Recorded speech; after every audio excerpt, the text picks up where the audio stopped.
ต้องสลับกันเพื่อจะเลี้ยงพวกอุปกรณ์ต่างๆเนี่ยให้มันเกิดอุณหภูมิที่ไม่สูงเกิน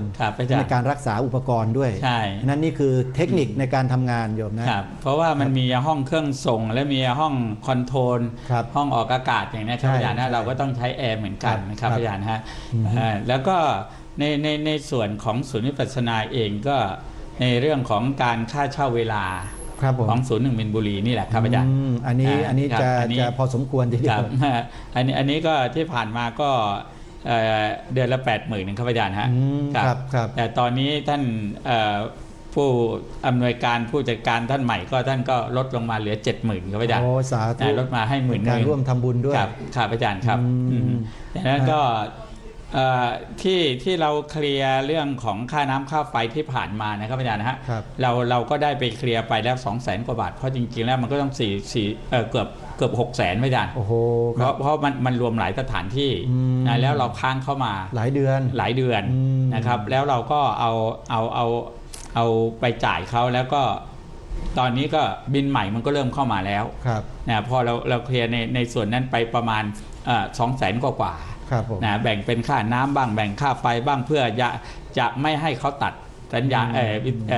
ตัดน้ำตัดไฟเราต่อดังนั้นเราก็เพียงแต่ว่า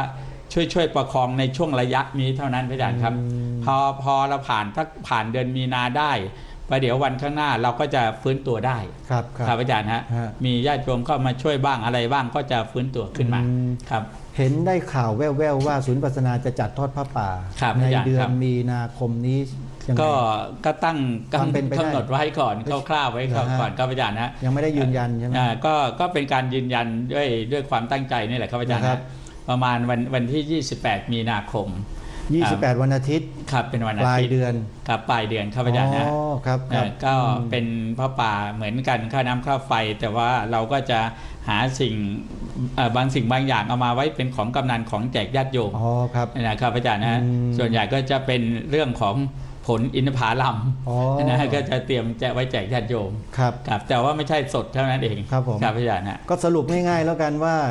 ในเดือนมีนาคมปลายเดือนนี้คือวันที่28 มีนาคมนะโยมตั้งใจไว้เลยนะฮะและเดี๋ยวมันยังมีเวลาอีกสัปดาห์หนึ่งนะสัปดาห์หน้าเนี่ยจะประกาศ2 สัปดาห์ให้ชัดเจนว่าศูนย์วิปัสสนาจะจัดทอดผ้าป่าวันที่28 มีนาคมนี้จะยืนยัน 100% อีก2 สัปดาห์หน้าให้ชัดเจนแต่ตอนนี้เตรียมฟุตเวิร์กเตรียมออกกำลังกายไว้ไปช่วยศูนย์วิปัสสนากันนะ28 มีนาคมนะฮะครับพระอาจารย์ครับครับอาจารย์ครับวันนี้เราจะเริ่มปรารภเรื่องการปฏิบัติกันบ้างดีไหมอาจารย์เรื่องการปฏิบัติธรรมครับอาจารย์นะเพราะว่าเห็นว่าทางศูนย์วิปัสสนาเริ่มเปิดให้ญาติโยมเนี่ยได้เข้าปฏิบัติตามปกติแล้วเข้าตามปกติแล้วยังไงอาจารย์บอกญาติโยมเลยครับเพราะว่าในช่วงนี้เห็นทางบ้านเมืองทางสคบเขาสบคเขาเริ่มผ่อนคลายขึ้นมาเราก็ถือวันมาฆบูชาเป็นฤกษ์ดีนะว่าประกาศให้เป็นเรากลับมาเริ่มปฏิบัติธรรมกันก็ญาติโยมก็เป็นส่วนหนึ่งเลยก็คิดถึงแล้วนะเพราะว่าเคยมารักษาอุโบสถศีลวันอาทิตย์ก็เคยมาปฏิบัตินะก็พอเราเปิดก็ทำให้ญาติโยมมีโอกาสได้มาปฏิบัติธรรมกันดังนั้นก็ครูบาอาจารย์ก็จะสอนนำเดินจงกรมนั่งกรรมฐานกันอยู่ครับอาจารย์ก็เราเริ่มเต็มรูปแบบแล้วครับอาจารย์ฮะครับวันพระกับวันอาทิตย์กับเฉพาะวันพระกับวันอาทิตย์นะโยมนะแต่ถ้าหากมีญาติโยมก็ถามว่าถ้าจะไปอยู่ปฏิบัติต่อเนื่องสักอาทิตย์หนึ่งหรือว่าสัก15 วันเดือนหนึ่งอย่างนี้อาจารย์ครับพอจะเป็นไปได้ไหมก็ในช่วงนี้ทางศูนย์วิปัสสนาเรายังไม่ค่อยพร้อมนะอาจารย์นะเพราะว่าทางส่วนของเจ้าหน้าที่ของคนงานเนี่ยยิ่งในช่วงตอนนี้นะโควิดเป็นช่วงโควิดด้วยแล้วก็เป็นช่วงที่อินทผลัมเริ่มออกจันทร์ออกเกสรเนี่ยก็ต้องใช้คนงานเหล่านี้ไปช่วยตัดน้ำไปช่วยเตรียมการผสมครับอาจารย์ตอนนี้นะใช้เวลาประมาณ2 เดือนอาจารย์ฮะเราผสมเกสรอินทผลัมนี่นะครับอาจารย์2 เดือนครับอาจารย์เพราะว่าเขาจะออกจันทร์ขึ้นมาเรื่อยๆไอ้ที่ออกมาก่อนเราก็ผสมไปก่อนครับแล้วไอ้ที่ออกตามมาก็เริ่มแก่ก็วนมาผสมเรื่อยๆอย่างเงี้ยครับอาจารย์ครับนะฮะได้อยู่ประมาณสักเกือบ2 เดือนนะครับอาจารย์นะตอนนี้กำลังออกทั่วสวนเลยครับอาจารย์ครับอาจารย์ จะประกาศบอกกับ ครับ ทางฝ่ายผู้ที่มีความสนใจที่สนใจเรื่องอินทผลัมเนี่ย ครับ ว่าจะดำเนินการในลักษณะว่าเข้ามาดูมาชมอะไรต่างๆเนี่ยจะบอกเขายังไงดีฮะ ก็ เบื้องต้นเนี่ยครับ ญาติโยมถ้าพอมีเวลาก็เข้าไปชมได้ตอนนี้พระอาจารย์ฮะ ครับ ไปเรียนรู้กับเขา อือฮึ เรียนรู้กับต้นไม้ชนิดนี้เนี่ยแล้วมีกระบวนการดูแลแบบไหนเขาออกจันทร์ออกมาเราจะดูแลอย่างไรจะผสมแบบไหนเนี่ยครับอาจารย์ฮะ ครับ ครับก็เหมือนกับวันเนี้ยได้รับข้อมูลจากส่วนราชการสถานที่หนึ่งเขาติดต่อมาต้องการต้นอินทผลัม 1,000 ต้น ครับ นะแล้วก็ให้ไปปลูกให้เขาด้วย ครับ นะให้ไปปลูกด้วย อือฮึ นะก็แบ่งมาเลยว่าขอต้นโตเมียเนี่ย950 ต้น ต้นตัวผู้50 ต้น อ๋อ นะ กำห มัน ด พอ ไว้ เลี้ยงกันครับอาจารย์ ใช่ไหมฮะ ครับพอออกเกสรมาพอผสม โดยที่เราไม่ต้องไปซื้อเกสร ครับ อย่างเนี้ยเขาก็สนใจแล้วเขาก็จะต้องส่งคนมาอบรมอย่างเนี้ย อืม นะแต่ว่าเขาติดต่อผ่านเรามาเราไม่มีอยู่แล้วครับอาจารย์ ครั นะ บ ต้น ครับ เราก็ต้องส่งงานนี้ให้กับคนที่เขานำต้นเข้ามาแล้วที่จะนำไปปลูกให้ได้ครับอาจารย์ อ๋อครับ ครับอาจารย์นะครับ ดังนั้นเนี่ยเขาก็จะออกมาอย่างเนี้ยตอนเนี้ยลูกมันโตแล้วไงฉะนั้นญาติโยมก็ต้องไปเรียนรู้ นี่คือต้นอินทผลัมของ ครับ ศูนย์วิปัสสนาแท้ ครับอาจารย์ค ๆ รับ เนี่ยครับเวลาออกลูกมาแล้วก็จะเขียวอย่าง นี้ นี้ เขียวๆเลย นะฮะ นะพอเขาแก่จัดเขาก็สีแดงเข้มเลยครับอาจารย์ อันนี้คือโคเนซี่ โคเนซี่ นี่คือพันธุ์โคเนซี่ ครับอาจารย์ฮะ อืม ครับ นะ เราก็ ช่วง ค่ย ที่ออกเขียวๆแบบนี้มันอยู่ในช่วงประมาณเดือนอะไรนะพระอาจารย์ ก็อยู่ในช่วงประมาณสักเดือน พฤษภาได้ไหม เมษาพฤษภาครับอาจารย์ฮะ ช่วง เพราะว่า นี้นะ ลูกจะโตประมาณเนี้ย อ๋อ พฤษภา ครับ มิถุนาเขาก็เริ่มเข้าสีแล้วครับอาจารย์ มิถุนาเริ่มออกเหลืองๆนิดนึง ครับอาจารย์ฮะ นะฮะ ฮะ เริ่มเหลืองแล้วก็สุก ครับ ครับ แล้วก็จะตัดได้ก็ปลายมิถุนากรกฎาเลย ครับ แต่ ผม ปีนี้นั่นแหละกรกฎาเข้าพรรษาเลยครับอาจารย์ ครับครับ ครับ อาจารย์ ที่จะตัดผล ถาม ได้ ความรู้นิดนะพระอาจารย์ครับบางทีญาติโยมอาจจะอยากจะทราบอยู่ว่าจันทร์หนึ่งเนี่ยนะฮะ ครับ จันทร์หนึ่งเนี่ยครับมันมีกี่พวงฮะ อ่า ที่พวงออกมาเป็นเส้นๆเนี่ยประมาณ อ่าต้นหนึ่งหรือ จันทร์เดียวจันทร์เดียว จันหนึ่งเนี่ยคือทั้งพวงเลยนะครับอาจารย์นะครับ ที่เป็นแส้เล็กๆเนี่ย ฮะ รวมแล้วทั้งพวงนะครับอาจารย์ ครับประมาณ พวงหนึ่งนี่ก็ประมาณ5 กิโล 7 กิโล อืม นะโคเนซี่จะพวงไม่ดกมาก อ๋อ นะไม่ใหญ่มาก ครับ นะประมาณถึง 7-8 กิโลมี ประมาณนั้น ครับอาจารย์ครับ แล้วออก นะ ต้นหนึ่งประมาณกี่พวง ต้นหนึ่งก็ กี่จันทร์ ตั้ง10 พวงขึ้น 15 ถึง 22 พวงพระอาจาร โอ้ ย์ โห โคเนซี่ค ไม่ รับ ใช่น้อยๆเลย ครับถึง 22 พวงครับต้นหนึ่ง อืม ครับเนี่ยก็ทำให้เป็นผลไม้ที่มีคุณค่า ฉะนั้นญาติโยมตอนเนี้ยถ้าโยมเห็นในทีวีแล้วอาจบางทีจะยังมันมีขั้นตอนอะไรอีกไหมก็ไปศูนย์วิปัสสนา ไปที่ศูนย์วิปัสสนาตอนนี้กำลังออกจันทร์ทั่วสวนเลยครับอาจารย์ ไปเรียนรู้ไปดูการปฏิบัติการของเจ้าหน้าที่กำลังผสมเกสรกัน ครับ จะได้ไปเห็นกันด้วยตาเลยว่าพิธีการเขาทำกันอย่างไร ครับ นะฮะทางเจ้าหน้าที่ก็อาจจะแนะนำจะบอกให้เป็นวิทยาทานความรู้ให้ด้วย ครับ แต่อย่าลืมไปทำบุญค่าน้ำค่าไฟให้ศูนย์ด้วยนะโยมเนี่ยวันนี้ก็ทำได้โยมวันนี้ก็อีกวันหนึ่งแล้วกันผมถือโอกาสนะอาจารย์นะครับ อาจารย์ เชิญชวนญาติโยมเราเนี่ย ร่วมกัน ร่วมกัน ครับเพราะ นะสนับ เพ ส ราะเรา นุน ต้องสะสมแล้วครับอาจารย์ ครั นะ บ ต้องเก็บสะสมจากญาติโยมนี่แหละญาติโยมค่อยๆทำบุญกันมานะกองหนึ่งก็เหมือนเดิมก็คือ564นะ564 บาทต่อหนึ่งกอง ครับ นะกองค่าน้ำกองบุญค่าไฟกองบุญธรรมทาน ครับ นะก็อยากให้โยมได้ช่วยไว้ ครับ เพราะถึงเวลาปุ๊บสิ้นเดือนเนี่ยเราจะได้จ่ายเขาอีกสักครั้งหนึ่ง ครับผม นะแต่ถ้าผ่านเดือนมีนาได้นะพระอาจารย์นะทุกอย่างจะดีขึ้นครับ อืม อาจารย์นะที่ศูนย์วิปัสสนาก็จะดีขึ้น ครับ ครับ วันนี้ 01 มินบุรีออก ครับ อากาศแล้วโยมพบ ครับ ธรรมนำสุข 01 มินบุรีนะ วันนี้ท่านพระอาจารย์มนตรามาออกรายการสดทางสถานีโทรทัศน์ดีทีวีโยม ในรายการตระเวนคนตระเวนธรรม เพื่อมาบอกบุญกับญาติโยมว่าศูนย์วิปัสสนาตอนนี้ค้างชำระค่าน้ำค่าไฟอยู่เป็นจำนวนมาก ครับ ประมาณหลายแสนบาทนะแต่พระอาจารย์ไม่เคยบอกเลย เพิ่งจะมาบอกเมื่อสัปดาห์ที่แล้ว สัปดาห์นี้และก็สัปดาห์ต่อๆไป จึงได้มาบอกกับญาติโยมว่าให้ร่วมบุญทอดผ้าป่ากันตั้งแต่วันนี้ไปเลยแล้วกัน ครับ แล้ววันที่ 28 จะเป็นวันทอดจริง ครับพระอาจารย์ ๆนะ ครับ 28 มีนาคม อืม เริ่มตั้งแต่วันนี้ไปเลยแล้วกันโยมอ่ะบอกบุญญาติโยมกอง กองผ้าป่าไฟฟ้า ครับ 564 บาท ครับ กองผ้าป่าค่าน้ำก็564 บาท แล้วก็กองผ้าป่าธรรมทานอีก514 บาทโยมจะทำบุญกองไหนอย่างไร หรือจะทำทั้ง3กองก็แล้วแต่แรงศรัทธาและกำลังของญาติโยมทำและไม่เดือดร้อนนะโยมนะถ้าไม่ไหวจริงทำกองละเท่าไหร่ก็ได้ตามกำลังศรัทธาโทรศัพท์มาที่3หมายเลขนิยม0 8 4 084 6 4 7 647 3 6 3 6 3636 0 9 7 097 0 8 3 083 0 1 2 3 0123 0 9 7 097 2 7 3 273 0 1 2 3 0123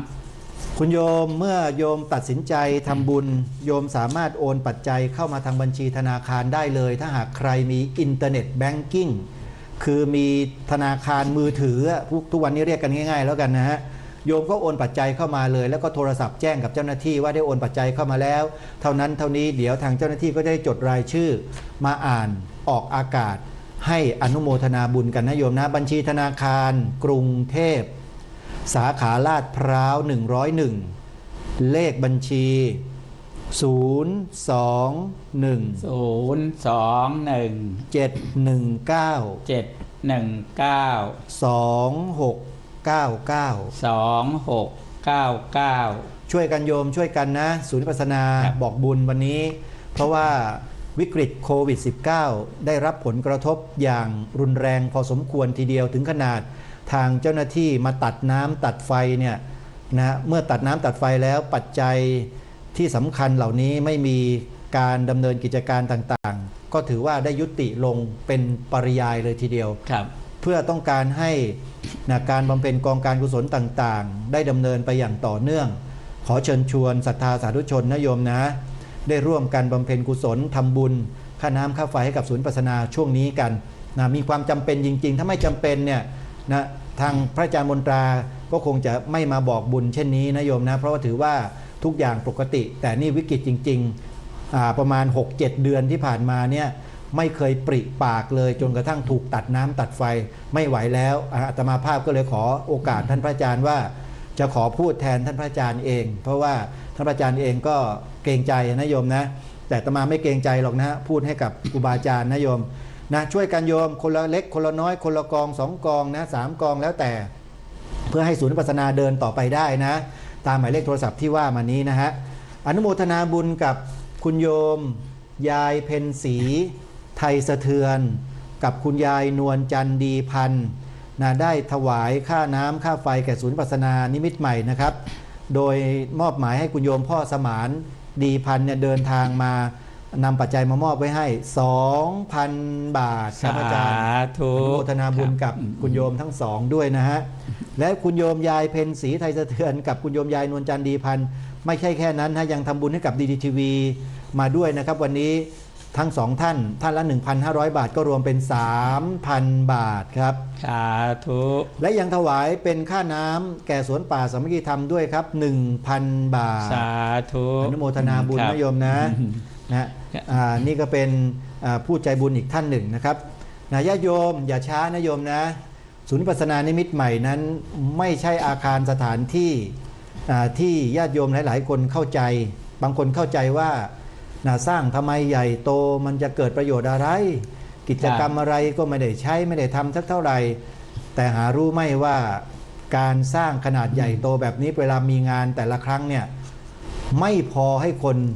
ได้เข้าร่วมกิจกรรมด้วยซ้ำไปใช่ไหมอาจารย์ ใช่ครับอาจารย์ มาทีนึงมากมายเป็นหลายพันคนเป็นหมื่นคนบางทีอาคารไม่พอนะฮะเพราะนั้นตรงนี้ญาติโยมหายห่วงได้เลยว่าสร้างไว้นี่ไม่ต้องห่วงต่อไปจะมีคนเข้ามาใช้แน่ครับอาจารย์ครับถ้าทางศูนย์วิปัสสนาได้เปิดปฏิบัติทุกวันเนี่ยนะครับอาจารย์ครับแม้แต่พื้นที่ขนาดนี้ก็คงจะไม่พอที่กับญาติโยมจะเดินจงกรมและนั่งกรรมฐานกันหรอกครับอาจารย์เพราะว่ามีญาติโยมเป็นจำนวนไม่น้อยทีเดียวที่พยายามถามว่าเมื่อไรพระอาจารย์จะเปิดทุกวันเมื่อไรพระอาจารย์จะเปิดทุกวันนะครับอาจารย์นะเนี่ยฉะนั้น การสร้างอาคารหรือว่าสถานที่เนี่ยไม่ได้สร้างเอาไปไหนหรอกครับอาจารย์นะครับอยากสร้างเหมือนทางโลกเนี่ยเขาเดี๋ยวเขาสร้างโรงพยาบาลนะอาจารย์สร้างโรงพยาบาลเอาไว้รักษากายครับฉะนั้นเราสร้างศูนย์วิปัสสนาเนี่ยเสมือนโรงพยาบาลเอาไว้รักษาใจเนี่ยครับอาจารย์รักษาใจครับเอาไว้รักษาใจซึ่งเป็นส่วนที่สำคัญกว่ากายใช่ครับอาจารย์ไม่ได้พูดเองนะโยมพระพุทธเจ้าตรัสครับอาจารย์ใจเนี่ยสำคัญกว่าก็ใจเป็นใหญ่ใจเป็นนายนั่นแหละที่พระเจ้าตรัสไว้มโนปุพพังขมาธรรมามโนเศรษฐามโนมยานั่นน่ะที่ญาติโยมได้ทราบกันนะฮะเพราะฉะนั้นญาติโยมเรื่องของศูนย์วิปัสสนานิมิตใหม่อาคารสถานที่เหล่านี้มีไว้เพื่อรักษาใจให้กับมนุษย์และไม่ใช่รักษาอย่างเดียวนะฮะรักษาความทุกข์แล้วยังเสริมให้จิตใจของผู้นั้นมีความเข้มแข็งอดทนต่อสภาพทุกสิ่งทุกอย่างได้อย่างเข้มแข็งทีเดียวครับอาจารย์นะแล้วความตั้งใจอย่างส่วนหนึ่งเลยที่เราไปสร้างศูนย์วิปัสสนาตรงนี้นะครับอาจารย์นะที่เราตั้งใจเลยก็คือว่าต้องการให้เป็นแหล่งที่ปฏิบัติสถานที่ปฏิบัติของชาวพุทธเพื่อให้ชาวพุทธเราเนี่ยมีจิตใจที่เข้มแข็งต่อพุทธศาสนาครับอาจารย์ต้องการให้ชาวพุทธเราเนี่ยได้รู้ได้เข้าใจได้เข้าถึงพุทธศาสนาอย่างแท้จริงด้วยครับอาจารย์ครับผมนะโดยเฉพาะการประพฤติปฏิบัติวิปัสสนากรรมฐานนะเราจะได้เรียนรู้กันว่าเป็นชาวพุทธแท้ๆเนี่ยมันไม่ใช่เป็นชาวพุทธเพียงแค่มีชื่ออยู่ในบัตรประชาชนนะเท่านั้นอาจารย์นะเราอยากให้เป็นชาวพุทธแท้ชาวพุทธเพื่อศึกษาเรียนรู้และได้ปฏิบัติในแนวทางในหลักธรรมคำสอนของพระสัมมาสัมพุทธเจ้าว่าคำสั่งคำสอนที่พระพุทธเจ้าตรัสไว้เนี่ยดีมีประโยชน์อย่างไรกับชาวพุทธทำไมชาวพุทธเราจึงจะต้องมาเป็นชาวพุทธทำไมจะต้องมานับถือพุทธศาสนาทำไมเราไปนับถือที่อื่นได้ไหมศาสนาอื่นได้ไหมอันนั้นก็แล้วแต่ความเชื่อและความศรัทธาแต่ถ้าเป็นพุทธศาสนาแล้วเนี่ยชาวพุทธต้องเข้าถึงด้วยการประพฤติปฏิบัติวิปัสสนาให้ได้เหมือนญาติโยมอยู่อย่างเงี้ยอาจารย์ครับโยมอยู่บ้านเนี่ยโยมพยายามทำความเข้าใจสวดมนต์ไหว้พระแล้วนั่งภาวนาอยู่บ้างอยู่นั่งภาวนาเนี่ยตอนเย็นก่อนนอนเนี่ยหรือตอนเช้าตื่นนอนมาแล้วเนี่ยครับอาจารย์ฮะตรงนี้แหละให้โยมทำความเข้าใจและหลับตาดูกำหนดเป็นเจริญอานาปานสติหรือสติปัฏฐานเนี่ยกำหนดดูลมหายใจเข้าก็รู้ออกก็รู้เนี่ยหรือจะใส่บริกรรมว่าจะบริกรรมพุทโธหายใจเข้าพุทหายใจออกโธหรือว่าหายใจเข้าพองสุดพองว่าหนอยุบหนอเนี่ยพระอาจารย์เจริญสติปัฏฐานเข้าไปแล้วตรงนี้แหละพระอาจารย์นะมันเป็นผลกำไรชีวิตขณะที่โยมกำหนดได้บริกรรมภาวนาอยู่เนี่ยพระอาจารย์ครับโยมเป็นการลดละกิเลสของตัวเองด้วยลดความโลภความโกรธความหลงลงด้วยขณะที่โยมบริกรรมอยู่ภาวนาอยู่กำหนดระลึกรู้อยู่นะครับอาจารย์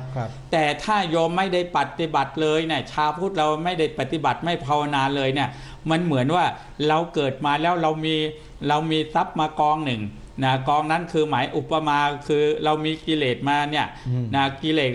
ความโลภกองหนึ่งความโกรธกองหนึ่งความหลงกองหนึ่งไม่ใช่กองเล็กอยู่นะกองใหญ่ด้วยครับอาจารย์ฮะแสดงว่าเราเนี่ยมีแต่หาเพิ่มเข้ามานะสะสมมาเรื่อยตั้งแต่เกิดมาเรื่อยสะสมแต่ไม่เคยชำระล้างมันเลยไม่เคยชำระล้างแล้วก็ไม่รู้จักวิธีการชำระล้างมันด้วยครับอาจารย์ครับก็รู้เหมือนกันครับอาจารย์แต่ว่ามันไม่สามารถทำให้ไอตัวกิเลสนั้นมันเบาบางลงได้ครับอาจารย์การให้ทานเนี่ยมันตัดตัวตระหนี่ได้อย่างเดียวตัดตัวตระหนี่ก็คือความโลภแต่ความโกรธความหลงเนี่ยมันไม่ลดนะมันไม่ลดครับอาจารย์แต่ถ้าเจริญภาวนาล่ะครับตัวนี้พอเกิดปัญญาปุ๊บเนี่ยมันจะค่อยๆลดลงไปครับอาจารย์นอกจากความโลภลดแล้วโกรธหลงมันจะลดลงไปอีกเยอะค่อยๆฝึกค่อยๆฝนค่อยๆเข้าไปถ้าไม่ทำอย่างนี้ไม่มีทางมันลดไม่ได้เลยมันมีแต่เพิ่มครับอาจารย์นะมีแต่เพิ่มกิเลสขึ้นมาเรื่อยอย่างนี้ครับอาจารย์นะแต่พอโยมมาปฏิบัติภาวนาได้เนี่ยครับอาจารย์นะโยมลองสังเกตดูว่าขณะที่เรากำหนดลมหายใจเข้าครั้งหนึ่งออกครั้งหนึ่งเนี่ยมันลดกิเลสแล้วนะครับอาจารย์เพราะอะไรเรามีสติไงเรามีสติมีสมาธิมีปัญญาเกิดเห็นความเกิดดับอยู่ของรูปและนามของสภาวะธรรมของอารมณ์ที่เกิดขึ้นในขณะนั้นอาจารย์ครับแต่ถ้าเราไม่ได้มากำหนดเนี่ยอาจารย์นะฉันก็อยู่เฉยๆนะตอนนี้ฉันไม่ได้มีความโลภไม่มีความโกรธไม่มีความหลงอะไรเนี่ยนะแต่หารู้ไหมว่า ในณขณะนั้นมันสะสมมันเป็นอนุสัยอยู่แล้วไม่รู้สึกตัวหรอกมันพร้อมที่จะเฟื่องฟูขึ้นมาครับเกิดขึ้นมาเมื่อไหร่ก็ได้ตรงนั้นคือพระพุทธเจ้านะเป็นมหาบุรุษที่สุดยอดที่สุดในโลกครับนักปราชญ์บัณฑิตหรือว่าพวกสมณะชีพราหมณ์ทั้งหลายที่อยู่นอกพุทธศาสนาสมัยก่อนหรือแม้แต่สมัยนี้ก็ตามเนี่ยเขาไม่สามารถที่จะทำความเข้าใจและเห็นหรือว่าประจักษ์แจ้งถึงสิ่งที่พระอาจารย์ปรารภมาเมื่อสักครู่นี้เหมือนอย่างที่องค์สมเด็จพระสัมมาสัมพุทธเจ้ารู้ได้เลยครับพระอาจารย์ครับแล้วเขาไม่สามารถจะขจัดสิ่งเหล่านี้ออกได้ครับเมื่อขจัดออกไม่ได้หรือไม่มีหนทางหรือไม่มีวิธีทางขจัดได้สิ่งที่ตามมาคืออะไรครับการทำลายล้างซึ่งกันและกันซึ่งมีอยู่มากมายในโลกใบนี้เห็นไหมครับผู้นำศาสนาต่างๆเห็นไหมอาจารย์ในอดีตก็ดีปัจจุบันนี้ก็ดีห้ำหึ่มกันอยู่เนี่ยเข็นฆ่ากันไม่รู้จะจบจากสิ้นครับก็เนี่ยนี่แหละครับอาจารย์นะฮะพอเสร็จแล้วเนี่ยเขาก็สะสมแต่กองกิเลสไงสะสมกองกิเลสสะสมเพื่อต้องการอำนาจต้องการวาสนาต้องการความเป็นใหญ่ยิ่งใหญ่ใหญ่โตอะไรเนี่ยเขาก็จะสะสมเขาเรื่อยๆฉะนั้นเขาจึงไม่มีการขัดเกลาจิตใจไงฉะนั้นพระพุทธเจ้าอุบัติเกิดขึ้นมาเนี่ยเพื่อต้องการชำระล้างนะการชำระล้างเนี่ยไม่ใช่ชำระล้างความเป็นมนุษย์ความเป็นคนนะชำระล้างกิเลสเพื่อยกระดับจิตของจากความว่าเป็นคนเนี่ยให้มาเป็นมนุษย์เป็นผู้มีใจสูงให้ได้ครับผมนะพระพุทธองค์จึงต้องการชำระล้างกิเลสมนุษย์นั่นเองนี่คือเป้าหมายครับมีเท่านี้จริงๆมีเท่านี้แหละไม่ได้ต้องการอำนาจไม่ได้ต้องการเป็นใหญ่ไม่ได้ต้องการลาภสักการะไม่ได้ต้องการคำยกยอปอปั้นสรรเสริญไม่มีเลยแต่ทำเพื่อจะช่วยเหลือมนุษย์ช่วยเหลือมนุษย์นะเพราะฉะนั้นญาติโยมนะพูดถึงศูนย์วิปัสสนาแล้วก็พระอาจารย์ก็อธิบายให้เห็นถึงว่าที่ต้องพาญาติโยมหรือต้องสร้างศูนย์วิปัสสนาสร้างอาคารใหญ่โตเนี่ยก็เพื่อจะไว้เป็นสถานที่อบรมพร่ำสอนเรื่องการกำหนดเจริญสติภาวนาเพื่อให้ทุกคนนั้นได้รู้จักขัดเกลากิเลสในใจของตัวเองลงไปด้วยวิธีการปฏิบัติแบบนี้แหละเพราะนั้นจะสร้างใหญ่สร้างเล็กสร้างอะไรแล้วแต่ไม่สำคัญนะแต่ว่าวิธีการที่จะทำให้ผู้คนนะฮะที่มาใช้สถานที่นี้ได้เกิดประโยชน์สูงสุดนี่คือเรื่องที่สำคัญที่สุดเพราะฉะนั้นญาติโยมอย่ารอช้านะโยมนะศูนย์วิปัสสนานิมิตใหม่ที่โยมเห็นในภาพนี้อาคารลุมพินีอันนี้นะฮะกำลังเกิดวิกฤตเนื่องจากโควิด -19 นั้นรุมเร้ามาตลอดตั้งแต่ปีที่แล้วจนถึงปีนี้พระอาจารย์มนตราหวานอมขมกลืนไม่กล้าพูดความจริงจนกระทั่งถูกตัดน้ำตัดไฟไปแล้วและกำลังกู้กลับมาใครจะช่วยกู้นะโยมเชิญได้ยังไม่พ้นนะวิกฤตยังไม่พ้นนะฮะหมายเลขโทรศัพท์3หมายเลขนะโยมนะโทรศัพท์เข้ามาร่วมบุญกันในรายการเลย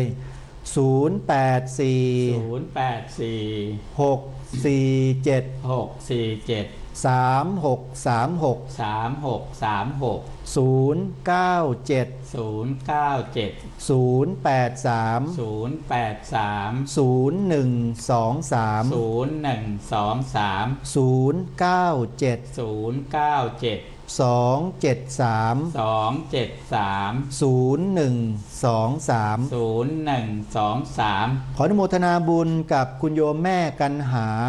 สังขนุกิจพร้อมด้วยครอบครัวอยู่อำเภอสิชนจังหวัดนครศรีธรรมราชกำลังรับชมอยู่พระอาจารย์ครับได้ยินได้ฟังตรงนี้แล้วบอกอดรนทนไม่ได้สถานที่ดีๆแบบนี้สอนให้ผู้คนได้ยกระดับจิตตนเองขึ้นมาให้สูงเป็นประโยชน์ต่อสังคมมากมายทำไมจึงเงียบๆกันเนาะโยมแม่ก็เลยโทรศัพท์มาร่วมบุญค่าน้ำไฟ 1,000 บาทครับพิมพ์หนังสือ500 บาทโรงทาน500 บาทและก็ร่วมปูพื้นอาคารลุมพินีที่ยังไม่ได้เสร็จเนี่ยนะอีก 1,000 บาทครับอาจารย์ครับแม่โมทนาบุญด้วยโยมแม่บางออนชีวสิทธิ์ครับนี่โยมประจำเหมือนกันโยมร่วมบุญค่าน้ำไฟอย่างละ1กองพระอาจารย์ครับ 1,000 กว่าบาทนะโมทนาสาธุโยมแม่ชีสมใจทองมีร่วมบุญน้ำไฟ 1,000 บาทสาธุคุณโยมแม่ชแลมลิตตะภักดีนะครับจิตตะภักดีนะจิตตะภักดีร่วมบุญธรรมทานครับ1กอง564 บาทสาธุคุณโยมป้าถาวรด้วงอุดม ร่วมบุญค่าน้ำไฟ 1,000 บาท สาธุ คุณโยมวรรณาเกิดสิริร่วมบุญน้ำไฟ 1,000 บาท สาธุ คุณโยมสมจิตสร้อยเรือง ร่วมบุญน้ำไฟ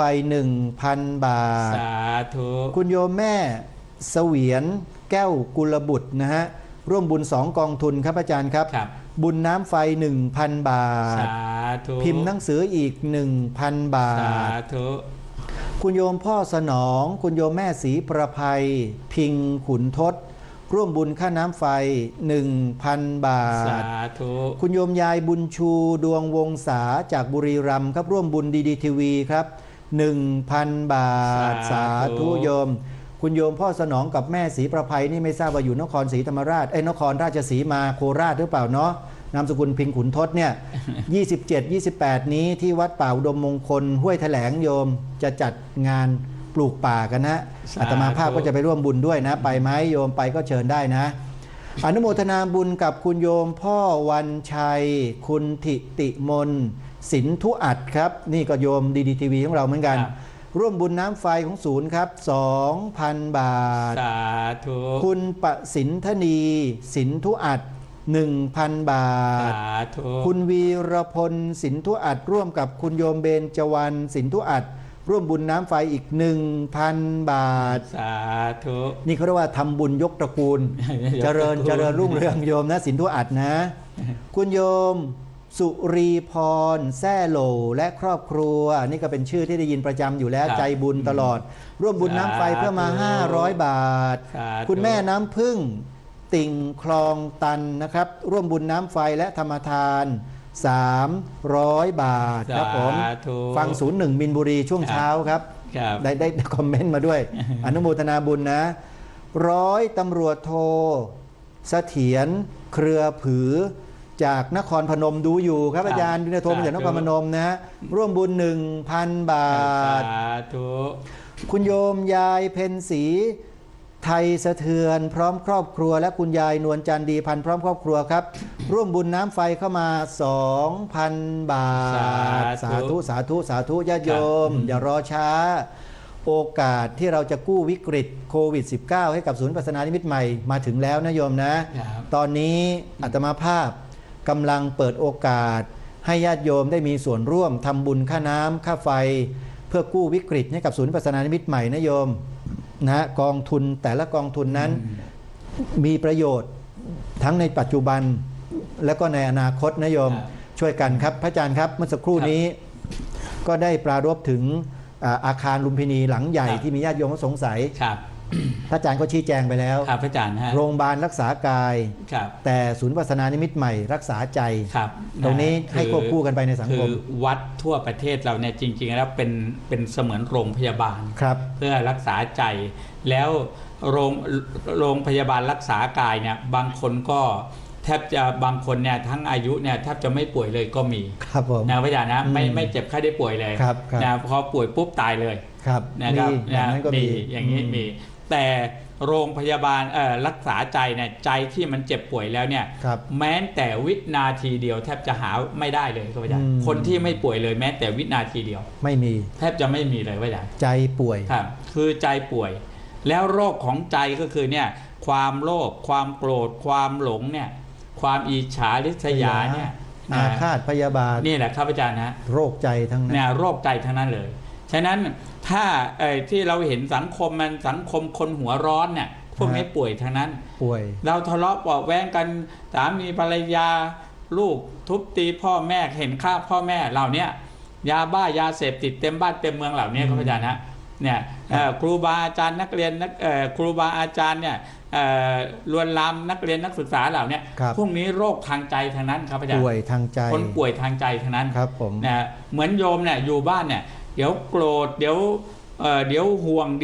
นี่ย อือฮึ สิ่งเหล่านี้มันเป็นโรคทั้งนั้นนะครับอาจารย์ ครับ โรคทางใจ แล้ววิธีการรักษา ครับ แก้ ครับ เขามีกรมสุขภาพจิตอยู่แล้วนี่ ครับ กระทรวงสาธารณสุขก็มีกรมสุขภาพจิตอยู่ ค นะ รับอาจารย์นะฮะกรมสุขภาพจิตเนี่ยพระอาจารย์ครับเขารักษาได้ในส่วนของคนที่มีสัญญาเขาเรียกว่าสัญญาวิปราช อืม สัญญาเขาเราที่เรียกว่า จริงๆแล้วมันก็เป็นโรคกรรมนั่นแหละพระอาจารย์ ครับ มันเป็นโรคกรรมแต่ว่าเขาหาวิธีการที่จะ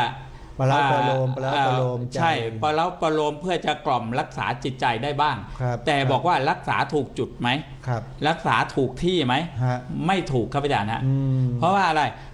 พอเป็นโรคจิตนอนไม่หลับเครียดเขาก็ให้ยานอนหลับไปกิน อ๋อใช่ใช่ใช่ เขาก็ไปผ่อนคลายอย่างนี้ ได้ยากันทุกคน ครับอาจารย์นะหรือรู้สึกว่ามันเหงา มันเศร้ามันเหงา ซึมเศร้า เครื่องซึมเศร้าอะไรอย่างเนี้ย เขาก็จะหาวิธีการให้ไปดูหนังฟังเพลง เพื่อให้ปลุกความรู้สึกของจิตที่มันซึมเศร้าอยู่เนี่ย ให้มันตื่นขึ้น ให้ไปได้รับอารมณ์ใหม่ อ๋อ แต่ในทางพุทธศาสนาเนี่ยกับเห็นไหมท่านอาจารย์เราฟังในเรื่องของธรรมบท ครับ นะเหมือนนางปตาจารา ครับ ครับเนี่ยนางปตาจาราเนี่ยเป็นหญิงเสียสติแท้ ครับ ๆนะได้สูญเสียลูกไปสูญเสียสามีไปสูญเสียพ่อแม่ไปพี่ชายไป หมด นะหมดนางเสียสติ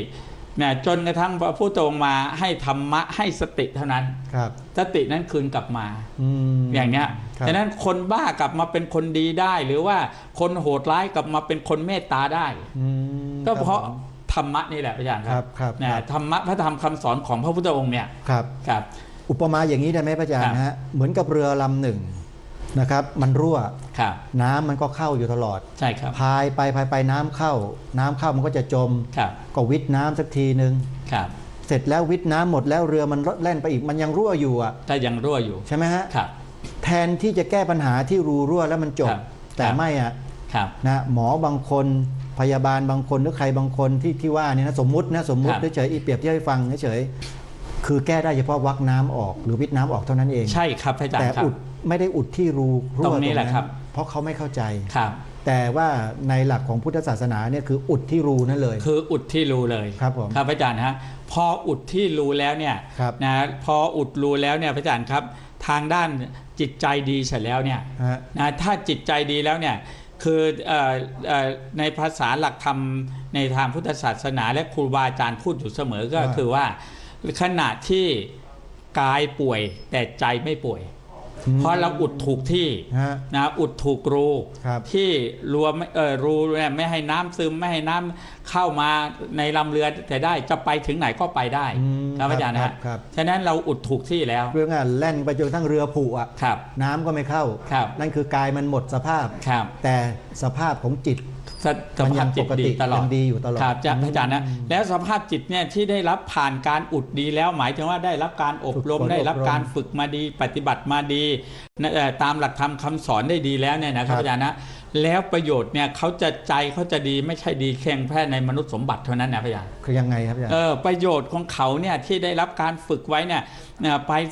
ไปในสวรรค์สมบัติอีก ม นะไปถึงนิพพานสมบัติอีก ครับ ดับทุกข์ได้ อัน เล นี้ ย คือประโยชน์ส่วนตนของเขาเนี่ยได้อ ประ ย่าง โยช นี้ น์ส่ว แน่ น นอ ต น นและประโยชน์สังคมที่ยิ่งใหญ่ แต่ประโยชน์สังคมนั้นได้อะไรมากกว่าที่คิด ได้มากกว่าที่คิด คนที่ฝึกฝนอบรมจิตในลักษณะเช่นนี้เนี่ย ครับ จะเป็นคนที่หนึ่ง ครับ มีความเมตตา มีความเมตตา สองมีเหตุผล ครับ สามมีความรับผิดชอบต่อสังคม ครับอาจารย์ครับ ทั้งสังคมครอบครัวสังคมหมู่บ้านตำบลอำเภอจังหวัดประเทศชาติ ครับอาจารย์ เสียสละเป็นจิตอาสาที่ดีสุดย ท่าน อด อาจารย์ครับเราลองนึกถึงครูบาอาจารย์ ครับ กว่าท่านจะมาเป็นครูบาอาจารย์มาเป็นหลวงปู่หลวงพ่อมาเป็นครูบาอาจารย์ที่ท่านได้มาเริ่มมาศึกษาฝึกฝนอบรมและปฏิบัติวิปัสสนาเนี่ย ครับ นะพอท่านได้รู้แจ้งเห็นจริงในหลักธรรมในคำสอนเห็นประโยชน์ของคำสอนของพระพุทธศาสนาแล้วเนี่ยท่านรวบรวมเอาเชิญชวนผู้คนมาปฏิบัติได้เป็นร้อยเป็นพันเป็นหมื่นเป็นแสนนะต่อหนึ่งองค์เนี่ยครับอาจารย์ หนึ่งองค์แต่ ครับ สามารถทำให้ผู้คนจำนวนมากมาย ใช่ครับ เข้ามา ครับ ปฏิบัติตามที่ท่านได้สอนเนี่ยเยอะแยะมากมาย เยอะ ทีดีว แยะมากมาย อ๋อ แม้แต่ญาติโยมก็เหมือนกัน ครับ โยมอุบาสกอุบาสิกาเนี่ยซึ่งมีจิตใจที่มั่นคงในพระธรรมคำสอนแล้วนะฮะ ครับ ในพระธรรมคำสอนเนี่ยยกตัวอย่างเหมือนแม่สิริกลินชัย ครับ นะครับอาจารย์นะครับ สร้างศูนย์ยุวพุทธขึ้นมา ครับ นะสร้างศูนย์ยุวพุทธขึ้นมาแล้วเป็นสถานที่ปฏิบัติ ผู้คนเข้ามาอบรมกันเรียกว่าไม่มีเวลาว่างเว้น อืม สถานที่และอาคารเนี่ยครับอาจารย์ ครับผม เนี่ยคือเป็นศูนย์เป็นสถานที่อบรมจิตไงนะเนี่ยเป็นสถานที่อบรมจิตฉะนั้นเราจะเห็นว่า การเข้ามาสู่หลักธรรมคำสอนในทางพุทธศาสนาเนี่ย ครับ ไม่ใช่เป็นการเรียกว่าไม่ใช่เป็นการตัดรอนนะพระอาจารย์นะครับ ผม ไม่ใช่เป็นการตัดรอนหรือว่าขวางกั้นกีดกันไม่ให้คุณไม่ให้ไปดำเนินการกิจกรรมงานทางโลกเลยไม่ใช่ ไม่ใช่เลย ครับ ไม่ใช่ เพียงแต่ว่าต้องการส่งเสริมคนให้มีจิตให้ดี ถ้าเป็นเจ้านายก็จะเป็นเจ้านายที่ดี ถ้าเป็นพนักงานก็จะเป็นพนักงานที่ซื่อสัตย์สุจริต ครับผม ครับอาจารย์นะแล้วถ้ามันเป็นสังคมราชการอ่ะมันก็ยิ่งได้คนซื่อสัตย์สุจริต ถ้าไปสู่สังคมการเมือง มันก็ได้สังคมการเมืองที่ซื่อสัตย์สุจริตอาจารย์ครับ ครับ ฉะนั้นการที่เราจะส่งเสริมให้คนมาได้รับการอบรมจิตใจเนี่ยไม่มีผลเสียแม้แต่นิดเดียวเลยครับอาจารย์ครับ แต่ทำไมเขาปฏิเสธกันล่ะ ครับอาจารย์ ครับ ไอการปฏิเสธนั้นมันคือสภาวะของอะไร ครับนี่แหละครับอาจารย์นะ เป็น อย่างเช่น โรคที่ควรต้องรักษา ในระดับครอบครัว ครับ นะแม่บ้านลูกๆ ไป ครับ ทำบุญไปปฏิบัติธรรมสวดมนต์ไหว้พระที่วัด ครับ พ่อบ้านก็ต่อต้านไม่เห็นด้วย นี่ก็เรียกว่าสภาวะต่อต้านไม่เห็นด้วย นั่นแหละครับ ในระดับการเมือง ครับ นักการเมืองก็ดี หรือระดับข้าราชการหน่วยราชการข้าราชการก็ดี ไม่เห็นด้วยต่อต้านกับพวกข้าราชการที่ไปเดินจงกรมนั่งสมาธิห่มขาวนุ่งขาวห่มขาวแบบเนี้ย ครับ โอ้ยอะไรพูดคล้ายๆกับว่าพูดดูถูกดูถากถางอย่างนี้นะครับ ไอสภาวะแบบนี้เขาเรียกสภาวะจิตประเภทไหนนะ ครับ ที่มาดูถูกถากถางคนที่กระทำแบบเนี้ย ครับอาจารย์นะจิตที่เราเรียกว่าจิตที่มันไม่ปกติไง ไม่ปกติ นะจิตที่ไม่ปกติ เพราะจิตที่ปกติดีแล้วเนี่ยเขาเองสภาพจิตที่ดีเนี่ยอาจารย์นะครับ เขาจะมีแต่การส่งเสริม ส่งเสริม ให้คุณไปทำความดี ม นะเหมือนกับที่เรายกตัวอย่างมาหลายครั้งแล้ว คือท่านพลตำรวจโทอุดมเจริญนะครับ อดีตผอ.สำนักพุทธเนี่ยนะอาจารย์ ครั นะ บผม ท่านตอนที่มาเป็นผอ.สำนักพุทธก็ส่งเสริมให้ข้าราชการลาได้ไปปฏิบัติได้ใน5 วันเนี่ยไม่ถือว่าเป็นวันลา ให้อยู่ใน เสาร์อาทิตย์ได้ด้วย คือให้อยู่ในการปฏิบัติหน้าที่ตามปกติ ครับอาจาร แต่ ย์ นำเอาเวลานั้นน่ะมาปฏิบัติธรรม ครับ โอ้โหข้าราชการตอนนั้นผมได้ยินนะ ครับ ชอบมาก ใช่ครับอาจารย์ โอ้สุดยอดเลยจ้ะ ครับทำให้เขาได้อะไรของแก่ชีวิตขึ้นมาเยอะไง ครับ ได้ความสุขแก่ชีวิตได้ความสุขในครอบครัว ครับ นะครอบครัวก็ไม่ต้องมาแตกแยกกันไม่ต้องมาล้างลาหรือว่าไม่ต้องมาแต่งงานซ้อนกันอย่างนี้ไง ครับผม ครับไม่ต้องมาแต่งงานซ้อนกันหรือว่าจดทะเบียนซ้อนกันอย่างนี้ เนี่ยมันดีแบบนี้แต่ ครับ ทำไมไม่ส่งเสริมไม่สนับสนุนกัน ครับ มาวิ่งไล่จับพระอยู่นั่นนะครับ เขาจึงเรียกว่า แบบนี้นะ มันพอได้ฝึกแล้วมันมีกามสันโดษไงอาจารย์ สันโดษ ครับ ในกามแล้วก็ ครับผม สติปัญญามนเกิดขึ้น ความรับผิดชอบ รู้ดีรู้ ความรับผิด ชั่ว ชอบ รู้บุญรู้บาป ครับผม รับผิดชอบ ครับผม ส่งขึ้นครอบค มี รัว ค ก็ วามรับผิดชอบรู้ชั่วรู้บาปรู้บุญอะไรต่าง ครับ ๆ ก็จะดำเนินชีวิตไปในทางที่ปกติ ครับ ก็คือมีศีล มีศีลครับอา โดย จาร อั ย์ ตโนมัติเลย โดยอัตโนมัติ ดังนั้นการปฏิบัติภาวนากรรมฐานหรือเจริญสติปัฏฐานเนี่ยทำให้ศีลบริสุทธิ์ไปโดยปริยาย ครับพระอาจารย์ ถูกไหม ค ครั รับ บพระอาจารย์เชื่อไหมครับว่าถ้าพูดถึงว่าเราเนี่ยสอนให้คนมีศีลแล้วเนี่ยรัฐธรรมนูญในประเทศเนี่ยไม่ต้องมีก็ได้ อย่างนั้นเลยนะครับ อาจารย์ นะสอนให้คนมีศีลห้าเนี่ยหมายถึงว่าให้มีศีลห้าซะแล้วเนี่ยนะรัฐธรรมนูญไม่จำเป็นต้องมีก็ได้ ในเมื่อสังคมมันเป็นคนดีซะแล้ว งั้น ครับ คำกล่าวที่ว่าคนดีย่อมสำคัญกว่าทุกสิ่งก็เป็นความจริงสิ ความจริงครับอาจารย์ ใช่ไหมฮะ ครับ ผมฟังคำนี้มาจากใครรู้ไหม ครับ ท่านผอดีทีวี อ๋อครับอาจารย์ฮะ แล้วก็มาได้ฟังอีกคนนึง ครับ ท่านนาวาอากาศเอกพิเศษคัมภีร์ระยานนท์เนี่ยคุยกันอยู่ในห้องเนี่ยครับ ครับ หลังจากจบรายการวันนั้นน่ะ ครับ ท่านนาวาอากาศเอกคัมภีร์ระยานนท์พูดชัดเจนเลยในรายการด้วยบอกว่าคนเนี่ยถ้าจะมาทำงานกับผมนะ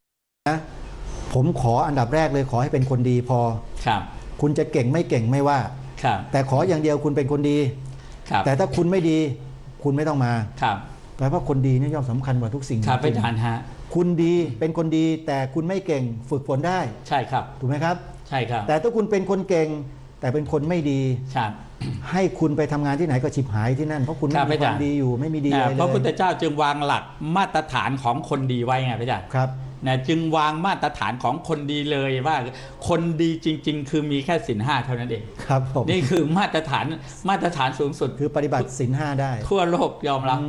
แค่นั้น ไม่ต้องเอาแค่ประเทศไทย เพราะฉะนั้นถ้า ครับ ถ้ารัฐธรรมนูญบัญญัติศีลห้าไว้ในรัฐธรรมนูญเนี่ย ครับ แล้วปฏิบัติได้ตามนั้นกัน ผมว่า ครับ ป ปัญหาบ้านเมืองสังคมหมดเลยนะได้ครับอาจารย์ฮะไม่มีเลยถ้าบัญญัติและวางหลักเกณฑ์ไว้เนี่ยปฏิบัติได้ทั้งหมดแต่ไม่ใช่ว่าปฏิบัติไม่ได้นะครับอาจารย์แต่ผมว่ามันเป็นแค่ความฝันหวานนะอาจารย์ครับอาจารย์อย่าว่าแต่ศีล5เลยอาจารย์ครับให้บัญญัติศาสนาพุทธเอาไว้ให้เป็นหลักของบ้านของเมืองเนี่ยตามความจริงของบ้านเมืองนี้ก็ยังไม่ทำกันเลยครับบ้านเมืองนี้แหละไม่ใช่ที่ไหนหรอกนะมีคนต่อต้านคัดค้านกันอยู่เนี่ยใครที่ต่อต้านคัดค้านเรื่องนี้ลองพิจารณาตัวเองดูให้ดีนะว่าเป็นคนเช่นไรอันนี้ขอฝากไว้อาตมาภาพไม่ได้ว่านะแต่พิจารณาตัวเองดูนะฮะเรื่องนี้เรื่องสำคัญเดี๋ยวเราค่อยปรารภกันเรื่องนี้ครับเรื่องเหล่านี้เนี่ยยังบอกว่าเราถึงอยากให้โยมเราอย่างน้อยเลยเอาให้ญาติโยมเนี่ยได้มาปฏิบัติในเวลาเช้าเวลาเย็นหรือว่าผู้สูงอายุอยู่บ้านเนี่ยอยู่บ้านว่างๆนะแต่อย่าทำตัวอย่าทำใจให้มันว่างครับผมครับหมายถึงว่าอย่าทำใจให้มันว่างก็คือหมายถึงว่าภาวนาไว้นะ5 นาที10 นาทีครึ่งชั่วโมงเหนื่อยแล้วพักผ่อนพอพักผ่อนเสร็จแล้วโยมก็ลุกขึ้นมาภาวนาใหม่อย่างเงี้ยโยมมีแต่ได้บุญนะมีแต่สะสมกำไรชีวิตโยมก็สะสมความสุขอาจารย์พูดอย่างนี้ผมนึกถึงใครรู้ป่ะครับอาจารย์ท่านเจ้าประคุณสมเด็จพระยานวชิโรดมหลวงพ่อวิริยังสิรินทโรครับอาจารย์ท่านตั้งสถาบันพลังจิตานุภาพมาเพื่อสอนให้คนพุทธเราเนี่ยหรือคนทั่วไปทำแบบที่อาจารย์พูดนะฮะสั่งสมทำมันทุกวันทำมันไปเรื่อยๆภาวนาเนี่ยนะหลวงพ่อท่านสอนเรื่องพุทโธภาวนาทำสมาธิเอาสมาธิมาขับเอาไอ้สิ่งที่มันสกปรกในจิตใจเราเนี่ยออกไปเรื่อยๆทำเรื่อยๆทำไปท่านจึงทำหลักสูตรเหล่านี้ขึ้นมานี่ก็เป็นสิ่งที่ดีเนี่ยดีมากประโยชน์มากเลยนะอาจารย์เพราะว่ามันได้ประโยชน์ทั้งปัจจุบันให้ญาติโยมชาวพุทธเราเนี่ยมีความสุขไงในให้มนุษย์ในที่นับถือพุทธศาสนาเนี่ยมีความสุขและพบความสุขในมนุษย์สมบัตินี่แหละไม่ต้องไปความสุขหลังจากตายไปแล้วนะว่าจะไปความสุขหลังจากตายไปแล้วนั้นมันยังเป็นอนาคตไอ้นั่นมันเป็นความเข้าใจที่ผิดจากหลักการไกลเกินไปครับอาจารย์แต่พระเจ้าสอนให้เรามีสุขในปัจจุบันปัจจุบันเนี้ยถ้าเราทำให้เกิดความสุขได้ไม่ต้องพูดถึงอนาคตมันสุขอยู่แล้วโยมเมื่อสิ่งนี้มีสิ่งนั้นมันก็จะมีตามมาเมื่อปลูกมะม่วงผลที่ได้รับต่อไปมันก็คือลูกมะม่วงมันจะเป็นลูกมะพร้าวไปไม่ได้โยมเพราะนั้นการทำชีวิตทำจิตใจให้มีความสุขอยู่ในปัจจุบันเนี่ยนะฮะถือว่าเป็นสิ่งที่มีความจำเป็นและถูกต้องแก้ปัญหาถูกจุดที่สุดพุทธองค์จึงทรงบัญญัติเรื่องการเจริญสติปัฏฐาน4เอาไว้ใช่ครับอาจารย์ไม่มีเรื่องอื่นสติปัฏฐาน4เนี่ยมันเป็นเรื่องของการแก้ทุกข์เลยไงอาจารย์ครับผมเป็นการแก้ทุกข์เป็นการกำจัดทุกข์เลยครับพระสติปัฏฐาน4เนี่ยใครอยากรู้ว่าเจริญสติปัฏฐาน4เป็นยังไงไปสู่วิปัสสนานิมิตใหม่เป็นต้นนะเป็นต้นหรือสำนักวิปัสสนาที่ไหนก็ได้ที่เขาสอนเดินจงกรมนั่งสมาธิแบบนี้โยมไปเถอะดีทีวีเนี่ยขอสนับสนุนทุกวัดนะไม่ว่าที่ไหนก็แล้วแต่จัดอบรมปฏิบัติธรรมเจริญสติปัฏฐาน4 2 คืน3 วัน4 คืน5 วัน7 คืนแบบโยมแม่สิริกรินชัยที่เอ่ยมาเมื่อคู่นี้นั่นนะได้ผลดีที่สุดเลยได้ผลดีลูกศิษย์ของหลวงพ่อโชดกนั่นน่ะครับท่านอาจารย์ครับมันก็มีแนวคิดของครูบาอาจารย์บางท่านบางสถานที่นะที่กำลังปลูกฝังลูกศิษย์มากมายนะว่าแล้วก็ออกทางโซเชียลเยอะแยะเลยนะตอนนี้นะก็คือว่าเห็นการเดินจงกรมเดินช้าๆนะไปเปรียบเทียบกับการเดินย่องในสมัยที่องค์พระโพธิสัตว์องค์พระมหาบุรุษที่ไปบำเพ็ญเพียรทุกกิริยาที่เขาดงคัสรินะไปเดินย่องไปเปรียบเทียบกับการเดินจงกรมกับการย่องว่าแบบเนี้ยพระพุทธเจ้าปฏิบัติมาก่อนมันเป็นอัตตกิลมัฏฐานุโยคนะเลยครับอาจารย์แล้วจริงๆแล้วเป็นไงกับมาเปรียบเทียบลักษณะการเดินจงกรมการเดินจงกรมสมัยที่องค์พระโพธิสัตว์ท่านบำเพ็ญเพียรเนี่ยพระอาจารย์นะท่านเดินย่องหมายถึงว่าเดินขย่งเท้าด้วยร่างกายที่ผ่ายผอมทุกทรมานเนี่ยนะท่านระวังกลัวจะเหยียบพวกสัตว์พวกแมลงไม่ใช่เขาเดินฝึกสติตามลัทธิความเชื่อของพราหมณ์ในสมัยนั้นใช่ครับอาจารย์ทำลักษณะอย่างนั้นตอนนั้นยังไม่ได้บรรลุพระอนุตตรสัมมาสัมพุทธญาณยังไม่เป็นเนี่ยยังไม่มียังช่วงทรมานกายอยู่ครับพระอาจารย์ครับพอหลังจากพระองค์ตรัสรู้แล้วเนี่ยพระอาจารย์หลังจากพระองค์ตรัสรู้แล้วเนี่ยพระองค์ก็ต้องมาสอนเดินจงกรมครับผมเดินอย่างมีสติเดินไป เดินกลับไปได้ระยะหนึ่งแล้วก็เดินกลับมา เขาเรียกว่าสอนให้เดินอย่างถูกต้องถูกต้อง ครับเดินอย่างมีสติ แบบนี้ นะไม่ใช่ว่าเดินจงกรมเดินวนเป็นกลมวง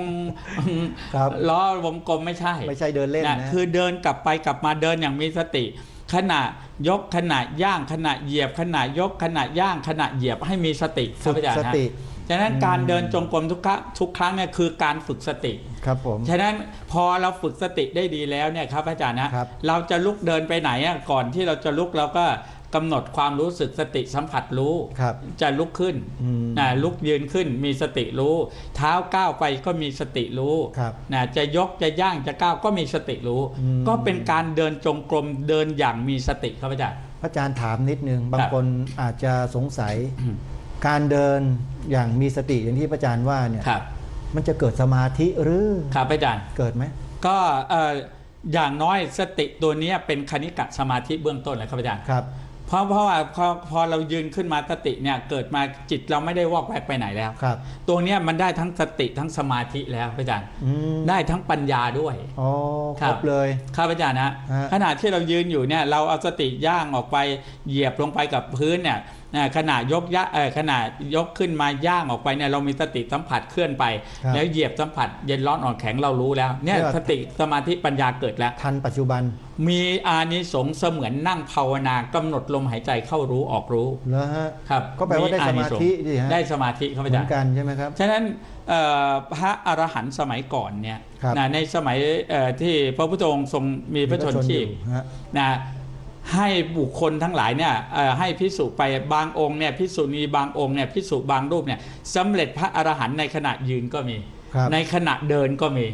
ขณะมองออกไปที่เห็นพยับแดดที่เกิดดับนั้นก็มีพระอาจารย์ครับเหล่านี้ครับพระอาจารย์นะฉะนั้นมันอยู่ที่ว่าสติเนี่ยการที่จะเข้าฌานในสมัยก่อนเนี่ยก็ไม่ใช่จำเป็นจะต้องไปนั่งสมาธิเพ่งฌานอย่างเดียวไม่ใช่นั่งอย่างเดียวครับอาจารย์นะเพียงแค่ยืนกำหนดสติกำหนดฌานกำหนดองค์ฌานได้คูแขนเข้าเหยียดแขนออกมันก็เป็นฌานได้เป็นฌานแล้วครับอาจารย์เนี่ยอยู่ที่เราฝึกบ่อยๆครับผมฉะนั้นเหมือนโยมเนี่ยมาฝึกสมาธิบ่อยๆฝึกวิปัสสนาบ่อยๆเนี่ยครับอาจารย์นะเพียงแค่จิตเนี่ยพอเราฝึกบ่อยๆเนี่ยต่อไปเนี่ยอาจารย์นะจะให้จิตเราไปโลภไปโกรธไปหลงมันก็ไม่ไปเพราะนั้นเราฝึกบ่อยๆฝึกสติสมาธิบ่อยๆแล้วเนี่ยจะให้ใครจะให้ไปนรกจิตมันก็ไม่ไปเพราะสติมันควบคุมหมดเลยสติมันควบคุมหมดแล้วโอ้โหนี่ความพิเศษของสติที่พระเจ้าทรงสรรเสริญนักหนาว่าสติเนี่ยอุปมาเหมือนกับรอยเท้าช้างซึ่งเป็นที่ชื่อธรรมะที่เราเรียนในนวโกวาทใช่ไหมฮะธรรมวิภาคภาคหนึ่งอ่ะสติสัมปชัญญะครับนี่แหละเขาเรียกว่าด้วยกันทำอะไรนะอาจารย์ทำเป็นโลกบาลใช่ไหมครับทำเป็นโลกบาลคุ้มครองโลกทำคุ้มครองอ๋อสติตัวนี้ที่เรามาฝึกกันก็คือแบบนี้นี่แหละเราฝึกตัวเนี้ยแล้วมันจะคุ้มครองทั้งหมดไงพี่อาจารย์คุ้มครองทำทั้งโลกด้วยคุ้มครองทำทั้งหมดทั้งพระไตรปิฎกด้วยไงครับผมสติตัวเนี้ยสติสัมปชัญญะเนี่ยมันก็จะคุมไปหมดเลยพี่อาจารย์เมื่อวานนี้ท่านอาจารย์บรรจบบรรณรุจินำพระราชบัญญัติการศึกษาพระปริยัติธรรมมาคุยในรายการวันนี้ผมก็เลยนึกถึงท่านพระอาจารย์คุยวันนี้ถ้ามีพระราชบัญญัติเกี่ยวกับเรื่องการปฏิบัติวิปัสสนากรรมฐานเนี่ยนะอีกสักฉบับหนึ่งเนี่ยผมว่าประเทศไทยเราเนี่ยจะเป็นอันดับหนึ่งของโลกเลยนะอาจารย์คือคันธทุระคือพระราชบัญญัติการศึกษาพระธรรมใช่ไหมพันธธุระได้กฎหมายแล้วส่งเสริมนะครับ2วิปัสสนาธุระยังไม่มีครับอาจารย์ทำยังไงถึงจะให้มีล่ะก็จริงๆก็ไม่น่าขาดนะครับอาจารย์ต้องคู่กันสิต้องคู่กันครับต้องควบคู่กันเพราะว่าพอเราเรียนแล้วเนี่ยเราก็ต้องมาปฏิบัติมาเหมือนคนเรียนจบปริญญาเสร็จแล้วเนี่ยก็ต้องมาทำงานเนี่ยอาจารย์นั้นการทำงานก็คือการปฏิบัติแล้ว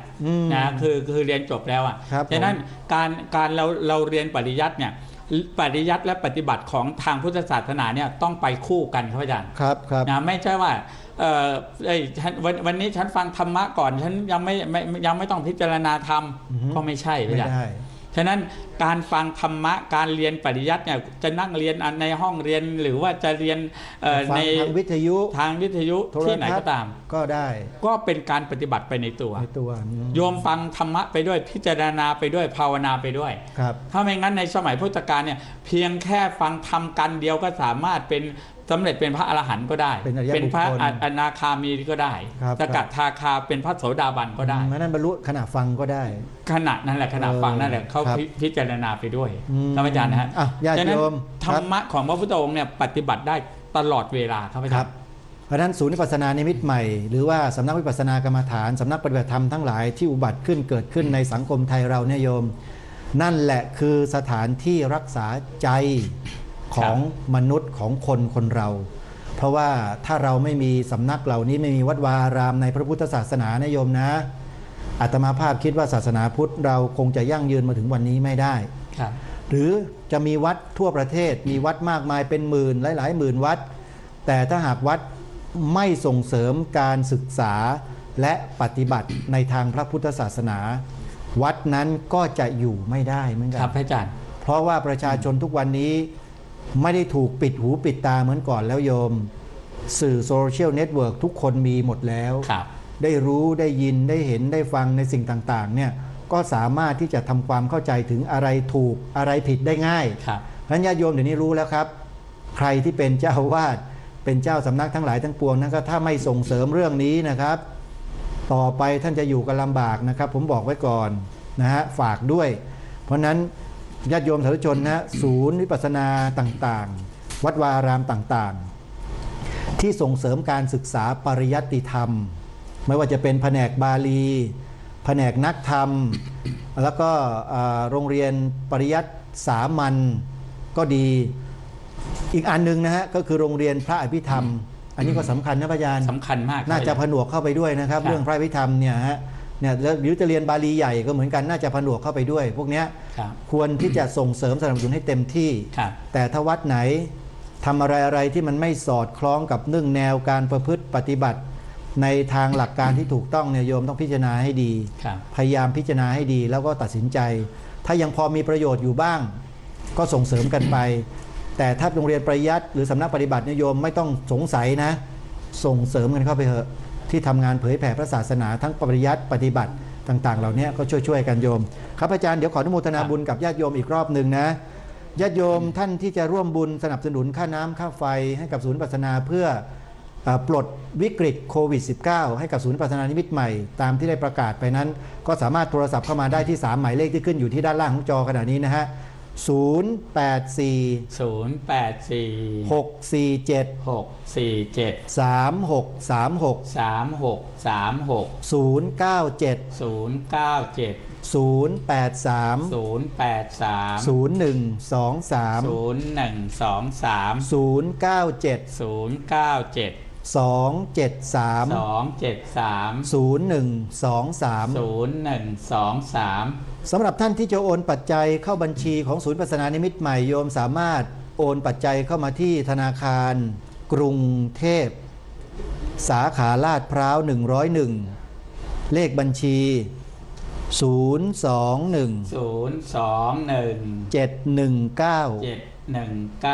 2699 2699 อนุโมทนาบุญกับคุณโยมพ่อทวีศักดิ์ไกรยานะคุณโยมพ่อได้ร่วมบุญกองทุนค่าน้ำ 3,000 บาท สาธุ ค่าไฟ 3,000 บาท สาธุ ร่วมบุญธรรมทาน 1,000 บาท สาธุ รวมเป็นปัจจัย 7,000 บาทพระอาจารย์ครับ สาธุอนุโมทนา คุณโยมพ่อทวีศักดิ์ไกรยาเขาบอกว่าอย่างนี้ ครับ ระลึกถึงวันที่ไปอินเดียด้วยกัน โอ้โห กราบเรียนท่านพระอาจารย์ทั้งสองรูปด้วยครับ ครับ อนุโมทนาบุญโยม อนุโมทนา เดี๋ยวโอกาสหน้าโควิดหมดแล้วไปด้วยกันอีกนะ เดี๋ยวไปด้วยกันกับพระยามนตรานี่แหละ เดี๋ยวจะมาจะกระซิบบอกอาจารย์ไปถ้ำอาชันต้ากันสักทีเหอะดีไหมโยมทวีศักดิ์ นะโยมนะช่วยโทรมากระตุ้นอาจารย์ด้วย ไปอยู่กันสักวัน2 วันนะเที่ยวกันให้ถึงพริกถึงขิงเลยถ้ำอาชันต้ายังไปไม่ครบเลยอาจารย์ครับ ครับ อนุโมทนาบุญนะ คุณโยมแม่สุรีพงษ์จิตเวชกุลพร้อมครอบครัวครับอาจารย์ ช่วยทำบุญค่าน้ำค่าไฟครับ 5,000 บาท สาธุ แม่ชีกิมลังทองสะอาด ร่วมบุญค่าน้ำ1 กองบุญครับอาจารย์ 564 บาทครับ คุณโยมพ่อสงัด คุณโยมแม่รัตดา โสดวิถี ร่วมบุญค่าน้ำไฟ 2,000 บาท สาธุ